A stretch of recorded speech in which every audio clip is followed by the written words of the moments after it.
Good morning, नमस्कार दोस्तों। मैं मदन सिराव आपके अपने यूट्यूब चैनल जी के मदन सिराव पर हार्दिक अभिनंदन करता हूं। तो मेरे प्यारे दोस्तों, अपने चल रही थी राजस्थान की कृषि और राजस्थान की कृषि के संदर्भ में हमने 3 वीडियोस कंप्लीट किए हैं और आज का ये जो है वीडियो जो राजस्थान की कृषि पार्ट 4 के रूप में रहेगा, चौथा पार्ट रहेगा। और आज के इस वीडियो में हम जानेंगे कि राजस्थान की कृषि के संदर्भ में, यानी कि राजस्थान में जो प्रमुख संस्थाएं कौन से हैं जो कृषि कार्य को बढ़ावा दे रही है, या फिर हम जानेंगे कि राजस्थान की कृषि के संदर्भ में जो कई बार एग्जाम में ऐसे प्रश्न पूछ लिए जाते हैं, ग्रामीण शब्दावलियाँ पूछ ली जाती है, या फिर कुछ अन्य जो बातें हैं इनसे पूछ ली जाती है राजस्थान की कृषि के संदर्भ में। तो आज के इस वीडियो में हम राजस्थान के कृषि के संदर्भ में कुछ संस्थाएं और कुछ ग्रामीण शब्दावलियों के बारे में हम जिक्र करेंगे।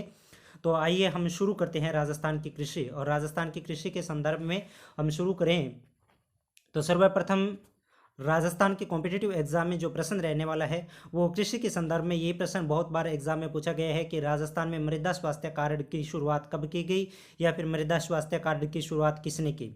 तो सबसे पहले हम बात करें कि राजस्थान में मृदा स्वास्थ्य कार्ड किसकी बात करें, मृदा स्वास्थ्य कार्ड। तो राजस्थान में मृदा स्वास्थ्य कार्ड की हम बात करें तो राजस्थान में मृदा स्वास्थ्य कार्ड इसकी शुरुआत जो की थी वो प्रधानमंत्री मोदी ने की थी। किसने की थी? प्रधानमंत्री नरेंद्र मोदी ने। और कहाँ से की थी, इस बात का विशेष ध्यान रखना, पीछे के एग्जाम में बहुत बार आया हुआ है और ये एसआई भर्ती परीक्षा में भी पूछा गया है कि मृदा स्वास्थ्य कार्ड की टैगलाइन क्या है। तो स्वस्थ धरा स्वच्छ धरा, इस प्रकार से पूछा गया है। तो बहुत ही शानदार हो सकता है कि आगामी भर्ती परीक्षाओं में ऐसे प्रश्न पूछ लिए जाए। तो शुरुआत किसके द्वारा की गई? प्रधानमंत्री नरेंद्र मोदी जी द्वारा। और राजस्थान में इसकी कार्ड की शुरुआत जो की गई थी वो सूरतगढ़ से की गई थी। सूरतगढ़। और सूरतगढ़ की बात करें तो सूरतगढ़ है कहाँ? तो श्री गंगानगर। सूरतगढ़ श्री गंगानगर से इस स्वास्थ्य कार्ड, मृदा स्वास्थ्य कार्ड योजना की शुरुआत की गई। और इसकी जो शुरुआत की गई थी वो 19 फरवरी को की गई थी, 19 फरवरी 2015 को। 19 फरवरी 2015 को इस मृदा स्वास्थ्य कार्ड की शुरुआत की गई थी। किसके द्वारा? प्रधानमंत्री नरेंद्र मोदी द्वारा। और कहाँ से? सूरतगढ़ श्री गंगानगर से। और कब की गई थी? 19 फरवरी 2015 के दिन। ऐसे प्रश्न एग्जाम में पूछ लिए जाते हैं, तो मेरे प्यारे दोस्तों ध्यान देना इन प्रश्नों पर। आगे हम बढ़ें तो राजस्थान की कृषि के संदर्भ में आगे हम चलते हैं। राजस्थान की कृषि को बढ़ावा देने के लिए एक अहम संस्था जो एग्जाम में बहुत बार पूछी गई है उसका नाम है काजरी। तो आइए जानते हैं काजरी के बारे में कि आखिर क्या है काजरी, इसकी स्थापना कब हुई। तो जानते हैं। ये है मेरे प्यारे दोस्तों काजरी। ये जो आपको चित्र दिखाई दे रहा है ये डायग्राम है काजरी संस्थान का। ठीक है, किसका है? काजरी का। और काजरी संस्थान की बात करूं तो काजरी संस्थान है कहाँ? ये है जोधपुर में। काजरी संस्थान कहाँ है? तो काजरी संस्थान है जोधपुर में। और विशेष रूप से एसआई भर्ती परीक्षा में पूछी जा चुकी है, वीडियो प्रीलिम्स में भी आ चुकी है, पटवार भर्ती परीक्षा में पूछी जा चुकी है। ऐसे बहुत सारे एग्जाम हुए, जैसे रीट परीक्षा में भी ये पूछी जा चुकी है। तो काजरी संस्थान, ठीक है, तो आपको दिखाई दे रहा होगा केंद्रीय शुष्क क्षेत्र अनुसंधान संस्थान, central arid zone research institute. ठीक है, तो इसकी स्थापना की हम बात करें तो स्थापना इसकी कब की गई थी? तो पहले तो इसका मुख्यालय कहाँ है? तो मुख्यालय इसका जोधपुर में है। नॉर्मल से एग्जाम में ये प्रश्न पूछ लिया जाता है। और इसके बाद में हम बात करें इनकी स्थापना, तो स्थापना की गई थी इनकी 1956 में। और यहाँ लिखा भी है, ये यहाँ आपको शायद दिखाई नहीं दे रहा होगा, मैं देखता हूँ, जूम करता हूँ इन्हें। नहीं, दिखाई नहीं दे रहा है। 1956 में इसकी स्थापना की गई है। ठीक है, तो बहुत बार एग्जाम में प्रश्न पूछा भी गया है कि काजरी संस्थान कहाँ है? तो काजरी जोधपुर में है। और इसकी स्थापना जो की गई वो कब की गई? 1956 में की गई थी। ठीक है, ध्यान में रहेगा। यानी कि कृषि कार्य को बढ़ावा देने के लिए राजस्थान की प्रमुख संस्थान कौन सी है? तो काजरी है। इसके बाद में हम बढ़े तो अगले लाइन से हम बात करें तो ये जो आपको डायग्राम दिखाई दे रहा है, बिल्डिंग बहुत ही शानदार दिखाई दे रही होगी, ये है आफरी काजरी की। ऐसे मानो कि काजरी की एक बहन कौन सी है? आफरी है, आफरी। तो बहुत बार एग्जाम में पूछा भी जा चुका है आफरी शुष्क वन अनुसंधान संस्थान। और इसकी बात करें तो ये है कहाँ, या फिर इनका मुख्यालय कहाँ है? ये जोधपुर में है। कहाँ है? जोधपुर में है। मूल रूप से इसका कार्य देखें तो ये कृषि कार्य को बढ़ावा देती है। और राजस्थान में जो पश्चिमी क्षेत्र है, जो एकदम शुष्क रेतीला मरुस्थल है, इस मरुस्थल में इन्होंने बहुत सारे अहम कदम उठाए हैं। और इस शुष्क मरुस्थल में यहाँ के लोगों का जीवन यापन के लिए जो इन्होंने खोज निकाला है, जैसे कुछ ऐसे पौधे निकाले हैं इन्होंने जो शुष्क क्षेत्र में आसानी से पनप सकते हैं और लोगों की आजीविका का साधन बन सकते हैं। तो आफरी संस्थान कहाँ है? जोधपुर में है। और इस आफरी संस्थान की बात करें स्थापना की, तो इसकी स्थापना वेरी इंपॉर्टेंट है, बहुत बार एग्जाम में पूछा भी जा चुका है। बहुत सीधा सीधा प्रश्न आ जाता है कि आफरी की स्थापना या फिर आफरी का मुख्यालय कहाँ है? तो आफरी का मुख्यालय जोधपुर में है। और इसके हिंदी में बात करें तो शुष्क वन अनुसंधान संस्थान जो कहाँ है? जोधपुर में है। और इसकी स्थापना की गई थी 30 जून को। स्थापना कब की गई? 30 जून 1987 के दिन। 30 जून 1987 के दिन इनकी स्थापना की गई थी। किसकी? काजरी की स्थापना की, सॉरी, आफरी की स्थापना की गई थी।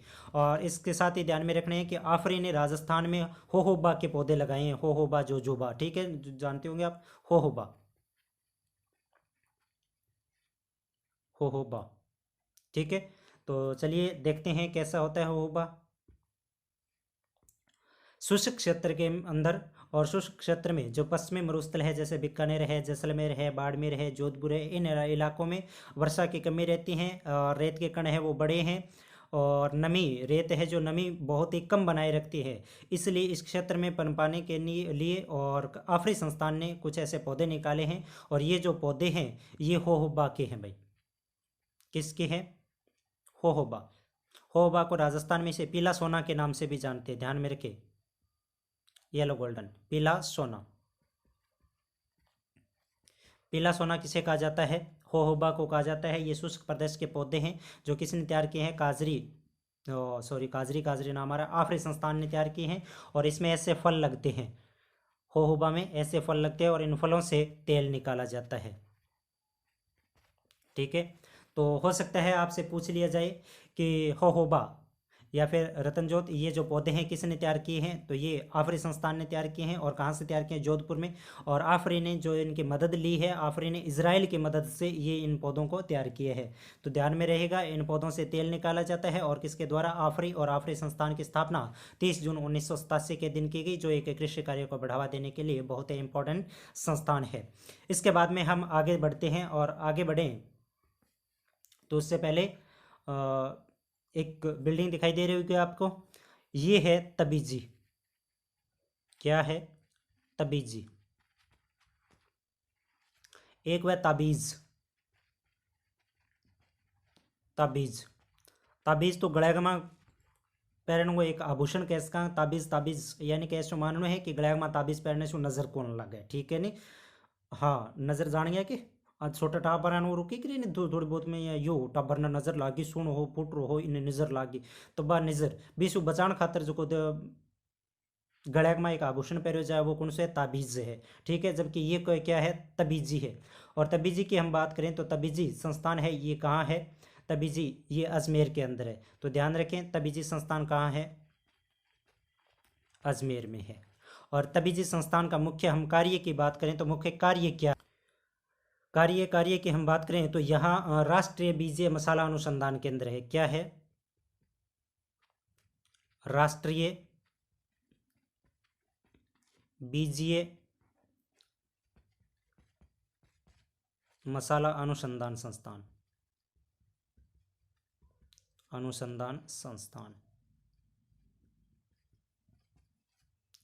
इस तबीजे का एग्जाम में बहुत बार प्रश्न आया हुआ है। ये एसआई भर्ती परीक्षा में भी पूछा जा चुका है और अभी पीछे हुई वनपाल वनरक्षक भर्ती परीक्षा में ये प्रश्न पूछा जा चुका है कि तबीजी का मुख्यालय कहाँ है? तो तबीजी कहाँ है? अजमेर के अंदर है। और इनका जो कार्य की ओर हम बात करें तो यहाँ राष्ट्रीय बीज मसाला अनुसंधान केंद्र है, ठीक है ना। यहाँ बीज उच्च क्वालिटी के हाइब्रिड बीज तैयार किए जाते हैं। तो बहुत बार एग्जाम में प्रश्न रहा भी है और आगामी भर्ती परीक्षाओं में पूछे जाने की संभावना है, तो इन्हें ध्यान रखें अच्छी तरीके से। आगे हम बढ़ें तो कॉलेज ऑफ एग्रीकल्चर, ठीक है। तो इसकी हम बात करें तो ये अपने राजस्थान का सबसे प्राचीन विश्वविद्यालय है, कृषि विश्वविद्यालय। तो ये बहुत बार एग्जाम में पूछा भी गया है। राजस्थान का सबसे प्राचीन कृषि विश्वविद्यालय की बात करें या राजस्थान का प्रथम कृषि विश्वविद्यालय की बात करें, देश का तो बात करें तो हम पंतनगर उत्तर प्रदेश में रहेगा। और यहाँ राज्य की बात करें तो राज्य में अपना ये कौन सा है कृषि विश्वविद्यालय, और कृषि विश्वविद्यालय कहाँ है, ये बीकानेर में है। राजस्थान का सबसे प्राचीन कृषि विश्वविद्यालय और कृषि विश्वविद्यालय कहाँ है, ये बीकानेर, तो ये बीकानेर में है। और इसकी स्थापना की बात करें तो स्थापना हुई थी इसकी 1 अगस्त के दिन, 1 अगस्त 1987 के दिन इसकी स्थापना की गई थी। वेरी वेरी इंपॉर्टेंट है, बहुत बार एग्जाम में प्रश्न पूछा गया है। जैसे ये नॉर्मल एग्जाम होते हैं बीएसटीसी प्री बीएड, इनमें तो सीधा सीधा प्रश्न आ जाता है कि राजस्थान का प्राचीन विश्वविद्यालय कौन सा है, कृषि विश्वविद्यालय कौन सा है, तो बीकानेर है। और जैसे जैसे परीक्षा का स्तर बढ़ता जा रहा है उस आधार पर हम देखें तो इनकी स्थापना भी ध्यान में रखनी है कि स्थापना कब हुई थी इनकी, 1 अगस्त 1987 के दिन इनकी स्थापना हुई थी। इसके बाद में हम बात करें तो इस कृषि विश्वविद्यालय का नाम बदलकर दूसरा रख दिया गया है। और इस कृषि विश्वविद्यालय का नाम 28 जुलाई कब,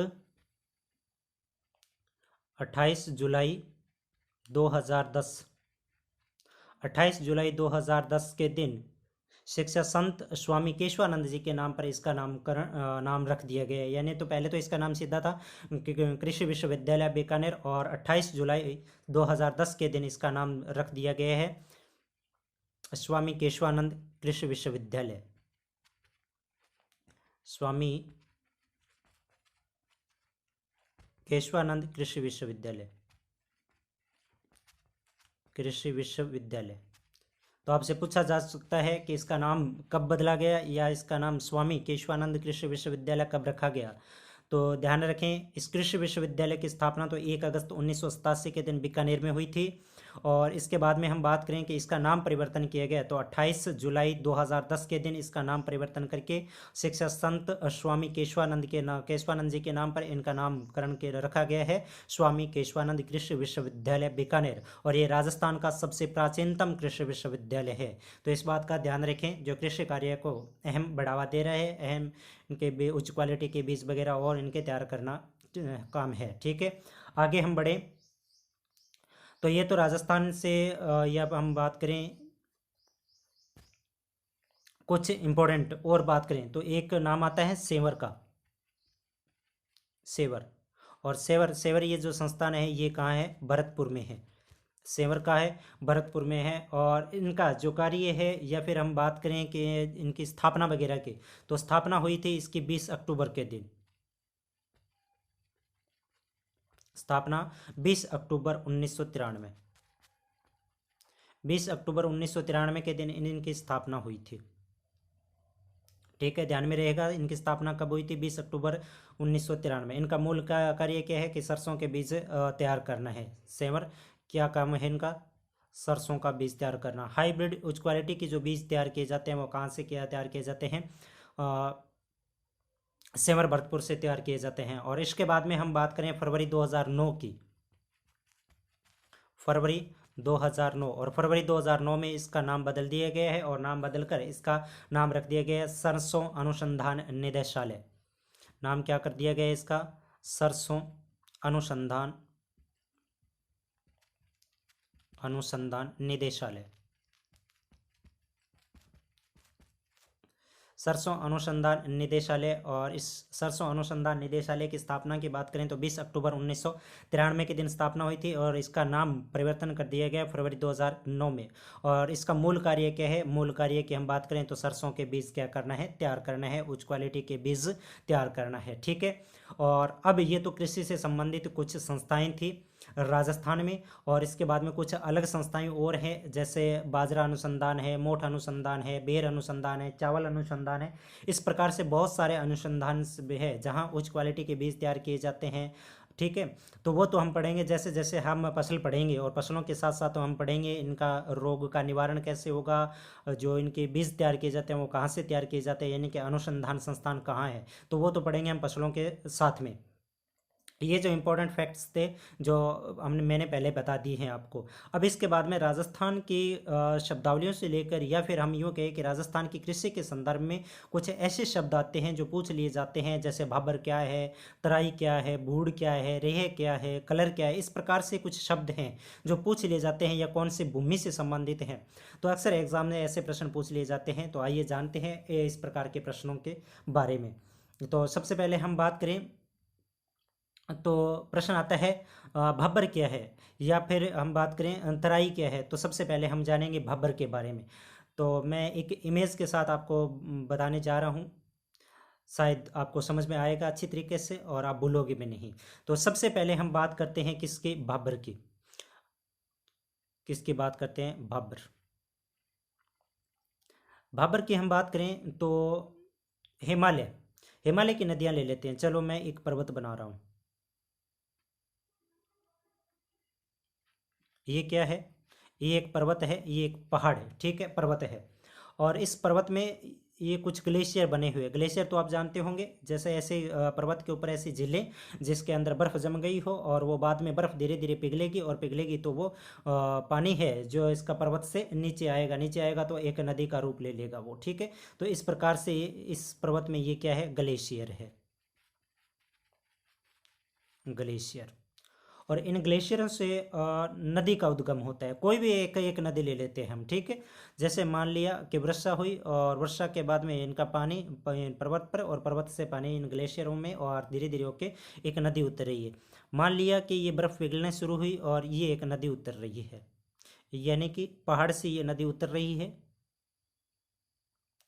तो नदी उतरेगी तो ऊपर से नदी आएगी, यानी कि पर्वत से नदी आएगी तो पानी का वेग है, पानी का प्रवाह है, वो बहुत अधिक होगा, तेज होगा।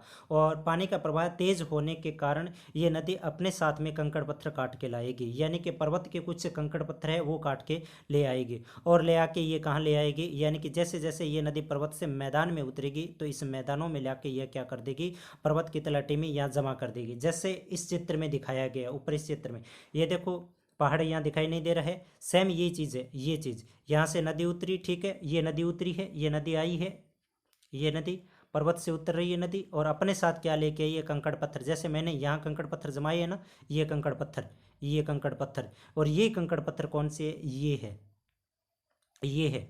नदी पर्वत से उतरी, और नदी पर्वत से उतरने के साथ ही अपने साथ क्या बहा के ले आई, कंकड़ पत्थर बहा कर ले आई। और ये कंकड़ पत्थर बहा के लाई है, और मैदान में यहाँ उसने क्या कर दिया, जमा कर दिया। तो मेरे प्यारे दोस्तों, अब आपसे सीधा सा प्रश्न पूछा जा सकता है कि ये जो भाबर प्रदेश है, क्या ये कृषि योग्य प्रदेश है या नहीं है, क्या कृषि योग्य प्रदेश है या नहीं है।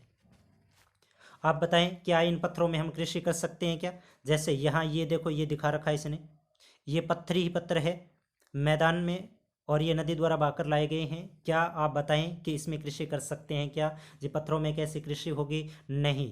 तो ये मैदान कृषि योग्य नहीं है। इस very very important question REET परीक्षा में पूछा जा चुका है। भाबर प्रदेश कौन सा है, तो हिमालय में, या हिमालय की बात करें या पर्वत की तलहटी में बात करें, तो पर्वत की तलहटी का जो मैदान होगा या जो क्षेत्र होगा, उस क्षेत्र को किस नाम से जाना जाता है, भाबर के नाम से जाना जाता है। और ये भाबर कृषि योग्य नहीं होगा। तो एक परिभाषा में हम सीधा जाने तो भाबर पर्वतों से उतरने वाली वे नदियाँ जो अपने साथ कंकड़ पत्थर बहा कर ले आती है और मैदानों में कंकड़ पत्थरों को बिछा देती है, ठीक है, मैदानों में छोड़ देती है। और ये मैदान कृषि योग्य नहीं है, यानी कि यहाँ कृषि नहीं की जाएगी। क्यों नहीं की जाएगी, क्योंकि ये मैदान कैसा है, ये मैदान दलदला है, ये मैदान पथरीला हो गया, ठीक है, नहीं पत्थर पत्थर है, दलदला मैदान, दलदला, दलदला मैदान है। अब कई बार ऐसा प्रश्न पूछ लिया जाता है, हो सकता है कि कौन से मैदानों में नदियां दिखाई नहीं देगी, ऐसा प्रश्न पूछ लिया जाता है कि वो प्रदेश तराई है, कि रेह है, कलर है, कि बूढ़ है, कि या फिर हम बात करें भाबर है। तो मेरे प्यारे दोस्तों, यहाँ तो नदियाँ दिखाई दे रही है, ये देखो ये नदी दिखाई दे रही है, ये नदी पर्वत से उतर रही है, उतर रही है तो नदी दिखाई दे रही है, और अपने साथ कंकड़ पत्थर बहा के ले आई। अब बताओ, ये नदी इन कंकड़ पत्थरों में दिखाई दे रही है क्या, क्या आपको इसमें पानी दिखाई दे रहा है क्या, पानी नहीं दिखाई दे रहा है। यहाँ पानी दिखाई दे रहा है, पर यहाँ क्या है, पत्थर ही पत्थर है, इस पत्थरों में पानी दिखाई दे रहा है क्या, नहीं दिखा दे रहा। तो भाबर प्रदेश पर्वत से उतरने के बाद में ये नदियाँ यहाँ अदृश्य हो जाती है। कौन से क्षेत्र में, भाबर प्रदेश में। तो इस बात का विशेष ध्यान रखें कि भाबर प्रदेश में नदियाँ अदृश्य हो जाती है, भाबर प्रदेश कृषि योग्य नहीं है, ठीक है। तो प्रश्न पूछा जा सकता है आपसे भाबर क्या है। भाबर के जस्ट बाद में हम बात करें अगले प्रदेश की, तो अगला प्रदेश आता है तराई, यानी कि नदियां पर्वत से उतरी, पर्वत से उतरने के बाद में जो प्रदेश बना उस प्रदेश को किस नाम से जाना, भाबर के। और भाबर क्या कृषि योग्य है जी? भाबर कतई ही कृषि योग्य नहीं है। इसके बाद में हम बात करें अगले प्रदेश की, तो अगला जो प्रदेश आ रहा है वो अपना है तराई प्रदेश। कौन सा प्रदेश? तराई प्रदेश। तराई प्रदेश। उस भाबर प्रदेश से जो नदियां निकली और निकलने के बाद में जो आगे का आपको रूप दिख रहा है, दिखाई दे रहा है, ये वो नदी है जो आगे का दृश्य जो दिख रहा है। ये नदियां, यहाँ नदियां आकर तैरने लग गई है। नदियां क्या है? तैरने लग गई है। यहाँ देखो ये मैदान है और नदियां अपने साथ जलोढ़ मिट्टी भी लेके आ रही है, यानी कि नदी आएगी तो सीधा सा बात है अपने साथ कंकड़ पत्थर भाग के लाएगी। तो कंकड़ तो उसने भाबर प्रदेश में छोड़ दिए और उसके बाद में जो महीन रेत के कण है वो लेके नदी आगे की ओर चल पड़ी है। तो ये जो प्रदेश है, ये प्रदेश कैसा प्रदेश है? ये तराई प्रदेश है। तराई प्रदेश में जो पीछे अदृश्य नदी हुई थी भाबर प्रदेश में, और अदृश्य नदी होने के बाद में जो नदी दिखाई दे रही है उस नदी को या फिर उस प्रदेश को किस नाम से जानते हैं? तराई प्रदेश। तराई प्रदेश पानी है, और पानी है तो सीधी सी बात है पानी में मच्छर भी आएंगे, तो इसे मच्छर पेटी के नाम से भी जानते हैं। इसे किस नाम से जानते हैं? मच्छर पेटी के नाम से। मच्छर पेटी। तो आपसे पूछा जा सकता है क्या तराई प्रदेश कृषि योग्य है? जी बिल्कुल कृषि योग्य है। तराई प्रदेश क्या है कि ये कृषि योग्य है, कृषि योग्य है। और इस तराई प्रदेश में हम फसल की बात करें तो इसमें चावल बो सकते हैं, हम चावल बो सकते हैं, और आलू की फसल बो सकते हैं, ठीक है ना। आलू, ये खास करके उत्तर प्रदेश इलाकों में वो जो प्रदेश है वो प्रदेश किस नाम से जाना जाता है? तराई प्रदेश के। और भाबर प्रदेश, हिमाचल प्रदेश, उत्तराखंड का जो प्रदेश है वो भाबर प्रदेश के नाम से जाना जाता है। तो आशा करता हूँ भाबर प्रदेश आपको समझ में आ गया होगा और इसके बाद में तराई भी आपको अच्छी तरीके से समझ में आ गया होगा। अब चलते हैं हम आगे की ओर, और आगे हम बात करें तो प्रश्न रहता है खादर क्या है। इसके बाद में खादर, और खादर की बात करें तो खादर जो नदियों द्वारा, ये यहाँ आपको पानी दिखाई दे रहा होगा, ये जो प्रदेश है नदियों द्वारा बहकर लाई गई कौन सी मिट्टी? जलोढ़ मिट्टी। कौन सी मिट्टी? जलोढ़ मिट्टी। यानी कि जो नदी है, नदी आएगी तो अपने साथ कंकड़ पत्थर या फिर जो छोटे छोटे महीन रेत के जो कण है वो लेके आएगी और एक मैदान में बिछा देगी। और इस रेत के कणों में हम बात करें तो जीवाश्म की मात्रा होती है, जीवाश्म की मात्रा होती है, यानी कि ये जो मिट्टी लेके आएगी उपजाऊ होगी। तो खादर कौन सा होगा? यानी कि नदियों द्वारा नवीनतम जलोढ़ मिट्टी से बना मैदान किस नाम से जाना जाता है? खादर के नाम से जाना जाता है। और इस मैदान की बात करें तो ये जो मैदान होगा ये सर्वाधिक उपजाऊ मैदान होगा। कौन सा मैदान होगा? सर्वाधिक उपजाऊ मैदान होगा। इस बात का विशेष ध्यान रखें। खादर के बाद में हम आगे बढ़े, और खादर के बाद में हम बात करें तो एक प्रदेश आता है अपने बांगर। कौन सा प्रदेश? बांगर प्रदेश। बांगर प्रदेश वही प्रदेश है यानी कि जहां आज वर्तमान में नदी बह रही है और वो नदी किसी कोई कारणवश अपना रास्ता बदल ले, ठीक है, यानी कि कुछ ऐसे रुकावटें आ जाए नदी के प्रवाह क्षेत्र में, और जिसके कारण नदी, जैसे मान लो कि नदी ऐसे जा रही है और इन नदी के बहाव क्षेत्र में कोई रुकावट आ गई, कोई कारणवश किसी के रुकावट आ गई, रुकावट आने के बाद में नदी ने अपना रास्ता चेंज कर लिया। जो नदी इस रास्ते से जा रही थी वो नदी अब किस रास्ते से जा रही है? इस रास्ते से जा रही है। और अब जो ये प्रदेश है, ये प्रदेश तो किस प्रदेश में आएगा? ये तो खादर के नाम से जाना जाएगा। ये प्रदेश किस है? खादर के नाम से जाना जाएगा। जबकि नदी ने जो पुराना जो रास्ता था वो छोड़ा था, वो रास्ता धीरे धीरे वो क्या है, वहाँ की मिट्टी है वो अनुपजाऊ होने लगेगी, शुष्क मिट्टी होने लगेगी, और इस मिट्टी में लवण की मात्रा बढ़ने लगेगी, क्षारीय हो जाएगी मिट्टी, खारी मिट्टी हो जाएगी, ठीक है। और इसके कारण से चलते ये जो मैदान है, और धीरे धीरे ये मैदान कैसा हो जाएगा? अनुपजाऊ होगा। ये मैदान कैसा होगा? अनुपजाऊ मैदान होगा। तो खादर उपजाऊ होता है और बांगर अनुपजाऊ होता है। देखो ये वही नदी का किनारा है, ठीक है, जो रास्ता चेंज करने के बाद में नदी के बाद में ये देखो यहाँ सफ़ेद सफ़ेद परत से आपको दिखाई दे रही होगी, या लवण की परत जम चुकी है, और ये मैदान कैसा हो गया? अनुपजाऊ होगा। इसके बाद में हम आगे बढ़ें तो एक इमेज दिखाई दे रही होगी आपको, इसमें एक कृषि का खेत दिखाई दे रहा होगा। ये एक खेत है या समतल किया हुआ है खेत, अब इसमें क्या की गई है? सिंचाई की गई है। सिंचाई इस मैदान में क्या की गई है? सिंचाई की गई है। और इस मैदान में सिंचाई करने के बाद में यही जो खेत है वो ऐसा दिखाई देने लग गया। अब कैसा? ऐसा। ये तो पहले बगैर सिंचाई की है और इसमें क्या की गई है, सिंचाई की गई है। और सिंचाई करने के बाद में, सिंचाई करने के बाद में अब जो आपको इस भूमि पर एक जो सफ़ेद सफ़ेद परत दिखाई दे रही है, ये जो सफ़ेद परत दिखाई दे रही है ना, ये सफ़ेद परत, इसे बोलते हैं रेह के नाम से, रेह, या इसे कलर के नाम से जानते हैं।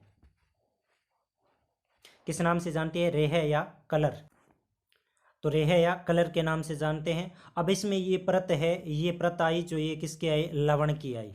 ठीक है, भूमि में नमक की मात्रा बढ़ गई और मिट्टी खारी हो गई है। ठीक है, लवण की मात्रा अधिक हो गई। तो अब ये जो कृषि है ये धीरे धीरे धीरे धीरे और ये क्या होती जाएगी, अनुपजाऊ होती जाएगी, अनुपजाऊ। किस कारण से, क्योंकि भूमि में किसकी मात्रा बढ़ गई है, लवण की मात्रा बढ़ गई है, और लवण की मात्रा बढ़ने से ये भूमि है जो क्या हो जाएगी, अनुपजाऊ होगी। और इसकी एक सरल भाषा में हम बात करें कि इसके डेफिनेशन की, कि इनकी परिभाषा क्या होगी, तो इनकी परिभाषा में हम सीधा सा हम बात करें सरल भाषा में, तो सरल भाषा में हम देखें तो रेह, रेह खेती योग्य व्यर्थ भूमि, खेती योग्य व्यर्थ भूमि, खेती योग्य व्यर्थ भूमि होगी। ठीक है, और धीरे धीरे इनमें फसलें उगाई जाती थी और धीरे धीरे मैदान ये लवण की वजह से अब क्या हो गया, अनुपजाऊ हो गया। इसमें फसलें नहीं होगी और ये मैदान क्या होगा, धीरे धीरे धीरे धीरे बंजर की स्थिति में आता जाएगा और ये मैदान अनुपजाऊ हो जाएगा। ठीक है, और अब इसके बाद में हम बात करें तो अगले लाइन से हम बढ़ें तो एक शब्द और बचा है कृषि के संदर्भ में, और वो है अपना भूड़। क्या है, भूड़। भूड़ की हम बात करें तो अक्सर आप लोगों ने देखा होगा कि खेतों में जो पानी देते हैं, यानी कि नहरें, और नहरों का छोटा रूप जो माना जाता है वो माइनर, छोटा रूप इसका क्या होगा, माइनर, माइनर। और माइनर के बाद में हम जो खेतों में आते हैं जिन्हें खाड़े बोलते हैं,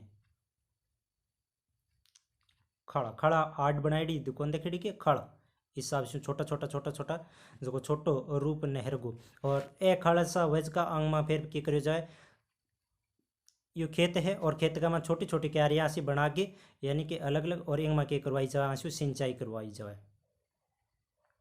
ठीक है, सिंचाई करवाई जाए। और सिंचाई करने के बाद में जो मैदान में, यानी कि इन पानी के साथ जो छोटी छोटी कण वाली जो मिट्टी आई है और इस मैदान में क्या हो जाएगी, ये जमा हो जाएगी। इस प्रकार से एक अलग सी परत बन जाएगी, एक नवीन परत बन जाएगी, बिल्कुल नॉर्मल सी। ठीक है, और इसमें इस प्रकार से मिट्टी की एक चद्दर बिछाई जाएगी। ठीक है, जो पानी के साथ आएगी, और ये जो परत बनेगी ना, इस परत को ही किस नाम से जानते हैं, भूड़ के नाम से जानते हैं। और इसके हम डेफिनेशन की एक सीधी भाषा में बात करें तो इसमें हो जाएगी कि भूड़ एक प्रकार की कृषि योग्य जमीन का इनाम है। ठीक है, कृषि योग्य जमीन का इनाम है जिसमें बालू के अंश, बालू मतलब मिट्टी, ठीक है, और इस मिट्टी के जो कण है वो सर्वाधिक पाई जाती, मिट्टी के कण सर्वाधिक पाए जाते हैं। और जब मिट्टी के कण अधिक होंगे तो आपको भी पता है जो छोटी ये बालू मिट्टी है, और इस बालू मिट्टी के जो कण जहाँ जिस क्षेत्र में अधिक होंगे तो उस भूमि को सिंचाई की आवश्यकता पड़ेगी। तो यानी कि इसे उपजाऊ बनाए रखने के लिए सिंचाई की आवश्यकता अधिक होगी। ठीक है, सिंचाई की आवश्यकता अधिक होगी। तो मेरे प्यारे दोस्तों, इस प्रकार से हमने राजस्थान की कृषि के संस्थाएं जानी, और कुछ ग्रामीण या फिर कुछ ऐसे शब्द जो अक्सर एग्जाम में पूछ लिए जाते हैं उनके बारे में हम जिक्र किया। आपको भाबर बता दिया, तराई बता दिया, भूड़ बता दिया, और रेह, कलर, खादर, बांगर के बारे में बता दिया, जो एग्जाम में अक्सर यहाँ से प्रश्न पूछ लिए जाते हैं। तो अगली क्लास के अंदर, यानी कि कृषि का पार्ट 5 और 5वें पार्ट में हम बात करें तो अब मूल रूप से 5वें पार्ट में हम फसलें पढ़ना शुरू करेंगे। फसलें कौन सी फसल है, कौन से इनकी किस्म है, कौन से इनके रोग आते हैं फसलों में, और इस रोग निवारण के लिए क्या कुछ दवाइयाँ काम करती है, उसमें देसी यानी कि हम बात करें तो जैविक कृषि की भी बात करेंगे और रासायनिक कृषि की बात करेंगे। तो आज के लिए इतना ही, बाकी अगली क्लास में। धन्यवाद।